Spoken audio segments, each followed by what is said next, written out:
Hello friends. तो मैं SSC MTS का सेकंड शिफ्ट का इंग्लिश का पेपर सॉल्यूशन लेके आया हूँ। तो चलिए शुरू करते हैं। इसके पहले मैंने फर्स्ट शिफ्ट का पेपर अपलोड किया है, आप उसे देख लीजिए। सेकंड शिफ्ट का 2 पार्ट में रहेगा, 25 क्वेश्चन। तो फर्स्ट पार्ट 25 क्वेश्चन शुरू करते हैं। तो देखिए, सेकेंड शिफ्ट में स्टार्ट पैसेज से हुआ था, तो पैसेज आई होप आप सब पढ़ लेंगे। तो मैं सीधा क्वेश्चन आंसर चालू करता हूँ। तो पहला question 51, which of the following is true? Expeditionary climbing is popular in Americans, which false? वहाँ पे एक्सपीडिशनरी क्लाइंबिंग पॉपुलर नहीं है। Second, most medium size peaks in Europe and North America access by car and air.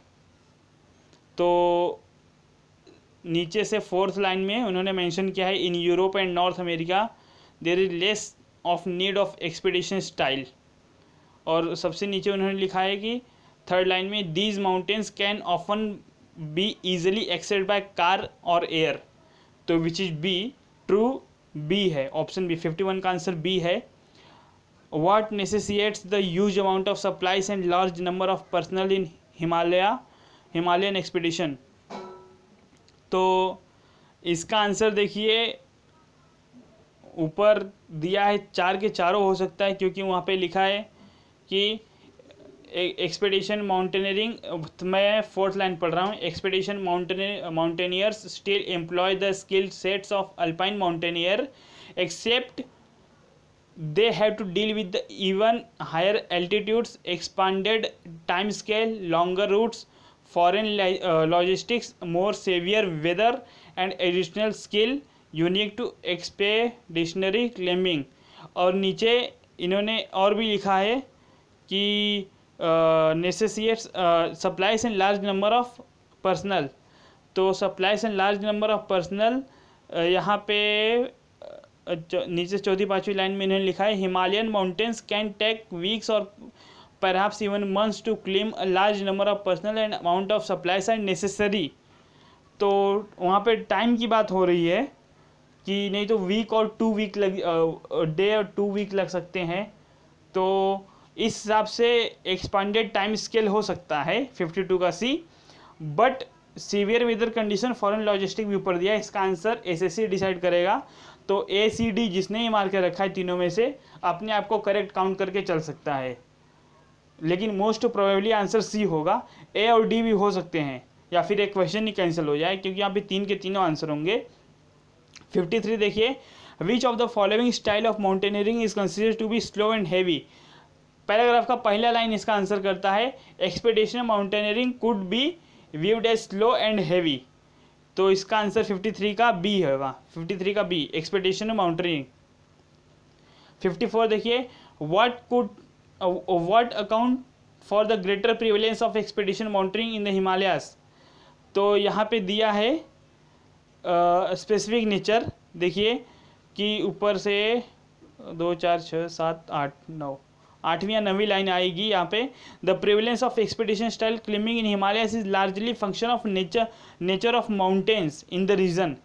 तो इसका आंसर 54 का सी होगा, स्पेसिफिक नेचर ऑफ माउंटेन्स। 55 देखिए, which of the following is best undertaken as expedition mountaineering?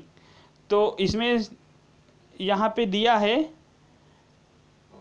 कहाँ पे, Himalayan mountains, this is why नहीं, देखिए यहाँ पे दिया है, because Himalayan base camp can take days or weeks to trek, Himalayan mountains can take weeks or perhaps even months to claim, a large number of personal and amount of supplies are necessary, this is why. यहाँ पे देखिए, this is Y से चालू करना है, this is why expedition style climbing is frequently used on large and isolated peaks in Himalaya. तो इसका answer D होगा, 55 का आंसर डी होगा। 56 देखिए, the John was as good as his word and came on time for the meeting. इसका मतलब as good as का होगा, बहुत प्रॉमिसिंग है बंदा, जो बंदा बोलता है वो करता है, वो टाइम पे आता है। पंक्चुअल हो सकता है, लेकिन पंक्चुअल यहाँ पे नहीं होगा। इसका बेस्ट अगर बोलेंगे, बेस्ट तो प्रॉमिसिंग यंग मैन होगा। 56 का डी होगा promising young man. 57 he came to work looking very off colour. Off colour मतलब बहुत बीमार, बहुत दुखी, कुछ तो मतलब प्रॉब्लम है बंदे को, तो उसका आंसर होगा इल। 57 का डी। 58 का I was asked to take a hike for a comment I made. Take a hike मतलब लीव लेना, ब्रेक लेना, तो उसका आंसर होगा टेक अ ब्रेक, डी। 58 का डी होगा। उसके बाद देखिए 59 से क्या बोला है कि अप्रोप्रिएट जो भी होगा हमको फिल इन द ब्लैंक्स में फिल करने का है। तो 59 में देखिए as soon as this workshop is over I am going to every duty and go on holiday. Side track, abandon, overthrow, close down. तो देखिए मैं सारे काम को साइड में रखूंगा। अबेंडन मतलब क्या होगा, मैं सारे काम को बंद कर दूंगा। अबेंडन नहीं होगा, मैं सारे काम को साइड में रखूंगा और फिर आने के बाद काम करूंगा। तो इसका आंसर 59 का होगा ए, साइड ट्रैक। अब इसके बाद 60 देखिए she draws a great pleasure and satisfaction from cooking. इसका सी होगा, 60 का आंसर सी होगा। 61 poetry is a compressed form of expression in which the particular of the word and image. देखिए यहाँ पे वर्ड और इमेज दोनों कंप्रेस करके पोइट्री बनती है। हाँ, तो इसका आंसर सेंटेंस के मीनिंग से निकलता है, कंप्रेस। 61 का सी। 62 he was so filled with a contempt for the prisoner that he gave him a humiliated look. मतलब बहुत उनका छवि बिगाड़ दिया, ह्यूमिलेटेड लुक बना दिया ऐसा। 63 the next summer we are going on a trip to Canada. For a trip नहीं, on a trip. हम ट्रिप पे जाते हैं, ट्रिप के लिए नहीं जाते कभी, हम ट्रिप पे जाते हैं, ऑन ए ट्रिप। 63 का सी होगा। 64 Romeo and Juliet dash affair is probably the most loved of all times. Romeo and Juliet covert affair, candid affair, secret affair, clandestine affair. देखिए इन चारों का मीनिंग कुल मिला के एक जगह पे एक ही बनता है, तो चार के चारों आंसर हो सकते हैं। सेक्रेट थोड़ा नहीं हो सकता, कोवर्ट और कैंडिडेट और क्लैंडस्टाइन और सेंटेंस की मीनिंग हिसाब से। तो रोमियो और जूलियट का अफेयर किस तरह का था? कोवर्ट था, कैंडिड था, क्लैंडस्टाइन था। क्लैंडस्टाइन और कोवर्ट ये दोनों सिमिलर वर्ड हुए, ये दोनों सिमिलर वर्ड हुए। आप चाहे तो डिक्शनरी या गूगल उठा के देख लीजिए, ये दोनों कोवर्ट और क्लैंडस्टाइन सिमिलर वर्ड आ रहे, दोनों सिनोनिम है एक दूसरे के।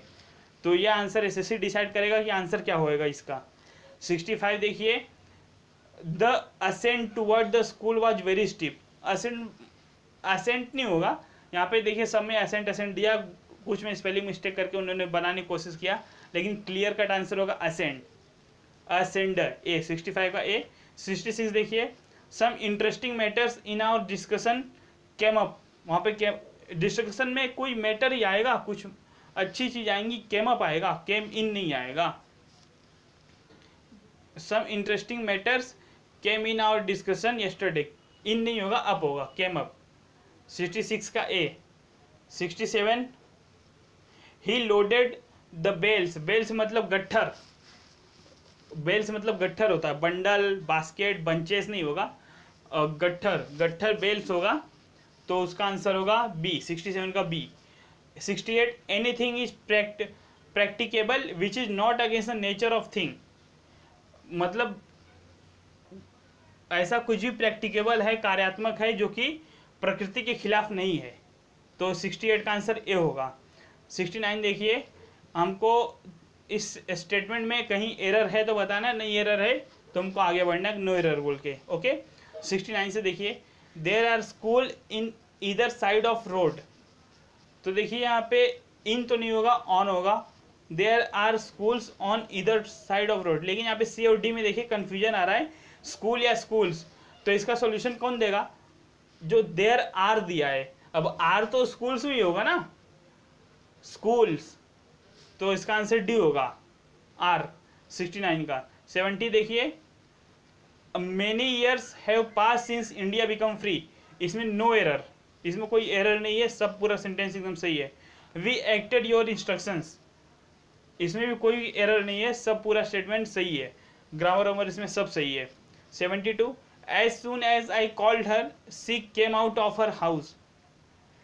तो इसमें भी कोई एरर नहीं है, सी केम आउट बराबर कम आउट नहीं होगा, सी केम आउट ही होगा, क्योंकि यहाँ पे एज कॉल्ड दिया है ना, कॉल्ड वो पास्ट टेंस में जा रहा है, तो आगे वाला भी पास्ट टेंस में ही रहेगा, came out. 73 coding is nothing but a putting up information in a given format. Putting up नहीं होगा, ऑर्गेनाइज, हम किसी भी चीज़ को ऑर्गेनाइज करते कोडिंग में तो वो कोड बनता है, तो इसका सी होगा, 73 का सी होगा आंसर। उसके बाद 74 से 83 देखिए क्या है, 74 से 83 some part of the sentence have error and some are correct. तो हमको किस में एरर है वो बताने का है, और हमको 69 73 में क्या था, इसे underline below are given alternative,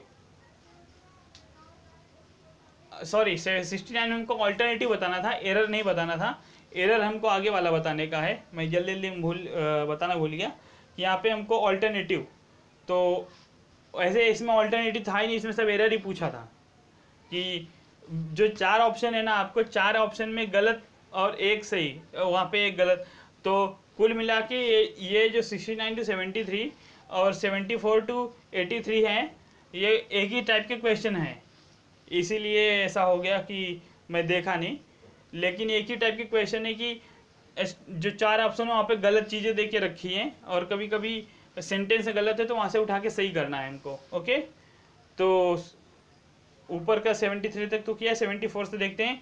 74 से तो और इजी रहता है, क्योंकि इसमें 3 ही ऑप्शन हमको देखने हैं, चौथा या नो एरर। तो देखते पहला, could you please maintain silence for a while, इसमें कोई नो एरर, कोई प्रॉब्लम नहीं है, सेंटेंस एकदम पूरा सही है। 75 देखिए, सी होप्स टू बिकम, क्या हम इसको बाद में कर लें 2 पार्ट में, अगर टाइम लग रहा हो तो मुझे लगता है यही से रहेगा, हमको 2 पार्ट में करना चाहिए, कि नहीं तो फिर आप लोग बोर हो जाओगे, एक ही 25 क्वेश्चन आपने देखा बैक टू बैक, उसके बाद ही 25 अगर देखना पड़ेगा तो बोर हो जाओगे। तो मैं पार्ट 2 में इसको करता हूँ, मैं इसमें लिंक देता हूँ पार्ट 2 का, पार्ट 1 में, तो मैं पार्ट 2 में करता हूँ। तो आप 25 क्वेश्चन देखिए, अगर 25 में कहीं भी प्रॉब्लम है किसी क्वेश्चन के आंसर में तो नीचे कमेंट कीजिए। अगर वीडियो पसंद आता है उसको लाइक कीजिए, चैनल को सब्सक्राइब कीजिए, और नहीं पसंद आता तो वीडियो को डिसलाइक कर दीजिए। Okay, thank you for watching the video.